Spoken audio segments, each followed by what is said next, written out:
नमस्कार दोस्तों, यदि आप इस वीडियो को पूरा देखते हैं और वीडियो के अंत में दिए गए एक सवाल का सही जवाब देते हैं, तो हमारी तरफ से आपको एक शानदार गिफ्ट दिया जाएगा। सराय घाट का युद्ध सन 1671 में मुगल साम्राज्य कछवाहा राजा राजा राम सिंह प्रथम के नेतृत्व में और अहोम साम्राज्य से लाचित बोर्डफुकन के नेतृत्व में के बीच ब्रह्मपुत्र नदी पर सराय घाट पाए गुवाहाटी असम में लड़ा गया था। हालांकि कमजोर अहोम सेना ने बेहतर रणनीति और मनोवैज्ञानिक युद्ध से मुगल सेना को हराया। सरायघाट की लड़ाई मुगलों द्वारा असम में अपने साम्राज्य का विस्तार करने के प्रयास में अंतिम लड़ाई थी। असम के सेनानायक लाचित बड़फुकन और उसकी सेना की 30 गुट ऊंची प्रतिमा जो ब्रह्मपुत्र नदी के बीचों बीच स्थापित है। भारतवर्ष का इतिहास लचित बड़फुकन जैसे वीर सपूतों के शौर्य और वीरता का महाआख्यान है। प्रसिद्ध इतिहासकार सूर्य कुमार भुइयां ने उन्हें पूर्वोत्तर भारत का शिवाजी माना है। बड़फुकन ने पूर्वोत्तर भारत में वही स्वातंत्र्य ज्वाला जलाई जो मुगल आक्रांताओं के विरुद्ध दक्षिण भारत में छत्रपति शिवाजी महाराज ने, पंजाब में गुरु गोबिंद सिंह ने और राजपूताना में महाराणा प्रताप ने जलाई थी। मध्ययुगीन काल में उन्होंने दो महान सैन्य नेताओं, महाराष्ट्र में छत्रपति शिवाजी और असम में लचित बड़फुकन को जन्म दिया है। लचित बड़फुकन का जन्म 24 नवंबर 1622 को अहोम साम्राज्य के एक अधिकारी सिंह कालुक मोसाई और माता कुंदी मराम के घर हुआ था। उनका पूरा नाम चाओ लाचित फुक्कन लुंगा। लचित को अहोम साम्राज्य के राजा चक्रध्वज सिंह की शाही घुड़साल के अधीक्षक और महत्वपूर्ण सिमलुगढ़ किले के प्रमुख के रूप में नियुक्त किया गया। बहादुर और समझदार लचित जल्दी ही अहोम साम्राज्य के सेनापति बन गए। बड़फुकन लचित का नाम नहीं बल्कि उनकी पदवी थी। पूर्वोत्तर भारत के हिंदू साम्राज्य अहोम की सेना की संरचना बहुत ही व्यवस्थित थी। एक डेका 10 सैनिकों का, बोरा 20 सैनिकों का, सैकिया 100 सैनिकों का, हजारे का 1000 सैनिकों का और राजखोवा 3000 सैनिकों का जत्था होता था। इस प्रकार बड़फुकन 6000 सैनिकों का संचालन करता था। लचित बड़फुकन इन सभी के प्रमुख थे। बड़फुकन बनने के बाद लचित के सामने बहुत सी चुनौतियां थीं। उनके सामने एक तरफ मुगलों की विशाल और संगठित सेना थी, दूसरी तरफ अहोम साम्राज्य की निराश और विखंडित सेना। प्रथम 4 वर्ष में लचित ने अपना पूरा ध्यान अहोम सेना के नव संगठन और अस्त्र शस्त्रों को इकट्ठा करने में लगाया। इसके लिए उन्होंने नए सैनिकों की भर्ती की, जल सेना के लिए नौकाओं का निर्माण कराया, हथियारों की आपूर्ति, तोपों का निर्माण और किलों के लिए मजबूत रक्षा प्रबंधन इत्यादि का दायित्व अपने ऊपर लिया। उन्होंने यह सब इतनी चतुराई और समझदारी से किया कि इन सब तैयारियों की मुगलों को भनक तक नहीं लगने दी। लचित की युद्ध कला एवं दूरदर्शिता का दिग्दर्शन मात्र अंतिम युद्ध में ही नहीं हुआ, अपितु उन्होंने 1667 में गुवाहाटी के ईटाकुली किले को मुगलों से स्वतंत्र कराने में भी कुशल युद्ध नीति का परिचय दिया। मुगलों ने फिरोज खान को फौजदार नियुक्त किया, जो बहुत ही भोगविलासी व्यक्ति था। उसने चक्रध्वज सिंह को सीधे सीधे असमिया हिंदू कन्याओं को भोग विलास के लिए अपने पास भेजने का आदेश दिया। इससे लोगों में मुगलों के खिलाफ आक्रोश बढ़ने लगा। लचित ने लोगों के इस आक्रोश का सही प्रयोग करते हुए इसी समय गुवाहाटी के किले को मुगलों से छीनने का निर्णय लिया। लचित के पास एक शक्तिशाली और निपुण जल सेना के साथ समर्पित और दक्ष जासूसों का संजाल था। लचित ने योजना बनाई जिसके अनुसार 10 से 12 सिपाहियों ने रात के अंधेरे का फायदा उठाते हुए चुपके से किले में प्रवेश कर लिया और मुगल सेना की तोपों में पानी डाल दिया। अगली सुबह ही लचित ने ईटाकुली किले पर आक्रमण कर उसे जीत लिया। जब औरंगजेब को इस विजय के बारे में पता चला, तब वह गुस्से से तिलमिला उठा।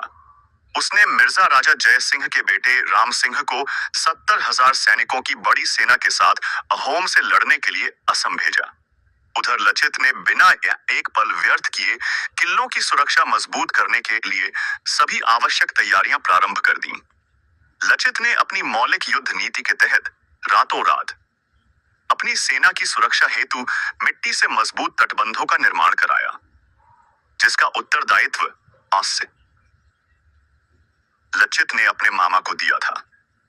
उन्होंने इस निर्माण कार्य में अपने मामा की लापरवाही को अक्षम्य मानकर उनका वध कर दिया और कहा, मेरे मामा मेरी मातृभूमि से बढ़कर नहीं हो सकते।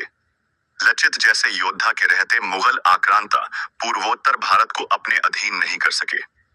1671 में सरायघाट ब्रह्मपुत्र नदी में अहोम सेना और मुगलों के बीच ऐतिहासिक लड़ाई हुई।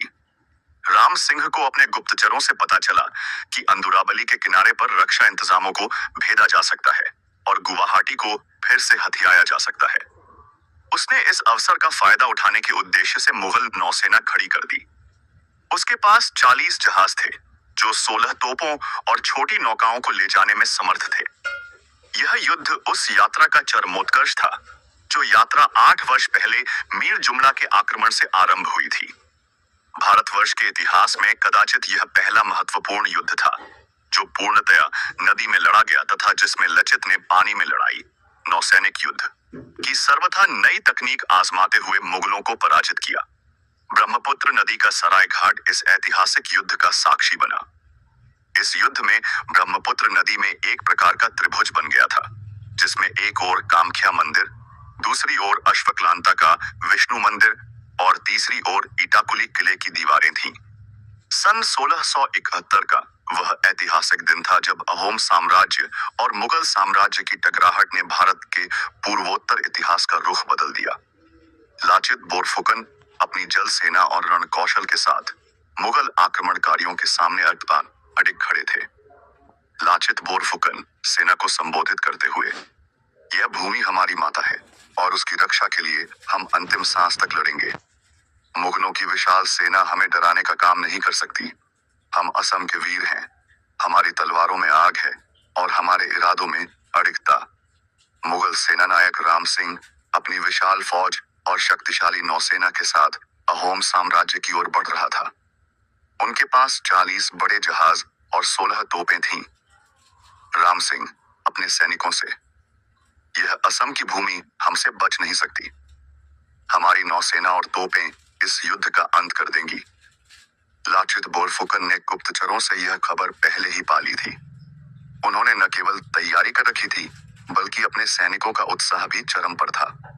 लाचित कमजोर स्वास्थ्य के बावजूद, ब्रह्मपुत्र की लहरें आज हमारी विजय का गीत गाएंगी। मेरी कमजोरी मेरी मातृभूमि की ताकत के आगे कुछ भी नहीं है। लड़ाई शुरू हुई। ब्रह्मपुत्र नदी के पानी पर अहोम सेना की छोटी लेकिन फुर्तीली नावें मुगल जहाजों को घेरने लगीं। अहोम सैनिक जोश से, जय लाचित, जय असम, एक भी मुगल इस जल से पार नहीं होगा। मुगल सैनिकों में हड़कंप मच गया। लाचित की रणनीति और पानी में लड़ाई की नई तकनीकों ने मुगलों की बड़ी सेना को मात देनी शुरू की। राम सिंह हताश होकर, यह कैसी सेना है जो हमारे जहाजों को पानी में डुबो रही है? इतनी छोटी नौकाओं के सामने हमारी तोपें बेकार हो गईं। शाम होते होते मुगलों के 3 अमीर मारे गए और 4000 सैनिकों को मौत मिली।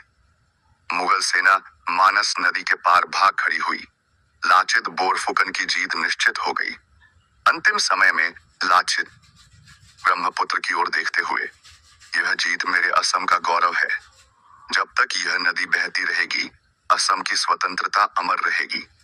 इस युद्ध में अहोम सेना ने अनेक आधुनिक युक्तियों का उपयोग किया। यथार्यपन गढ़ बनाने की युक्ति, युद्ध के दौरान ही बनाया गया नौका पुल छोटे किले की तरह काम आया। अहोम की बछारिना, जो अपने आकार में मुगलों की नाव से छोटी थी, अत्यंत तीव्र और घातक सिद्ध हुई।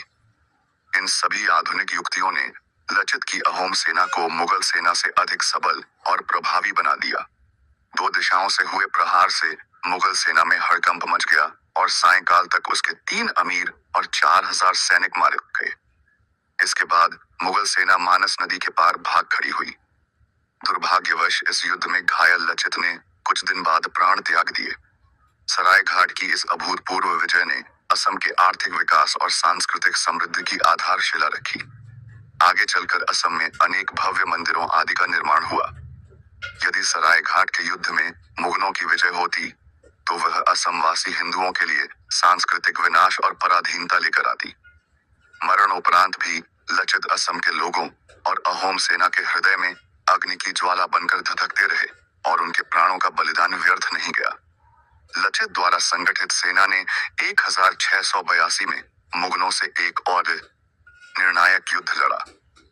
इसमें उसने अपने ईटाकुली किले से मुगलों को खदेड़ दिया। इसके बाद मुगल फिर कभी असम की ओर नहीं आए। हमारा सवाल ये है, सही से सुने, बोरा में सैनिकों की कितनी संख्या होती है? इस सवाल का जवाब आप सबसे पहले कमेंट में देते हैं और चैनल को सब्सक्राइब करते हैं तो हमारी तरफ से आपको एक शानदार इनाम मिलेगा। तो जल्दी से चैनल सब्सक्राइब करें और हमारे सवाल का जवाब दें और अपना गिफ्ट पक्का करें। धन्यवाद।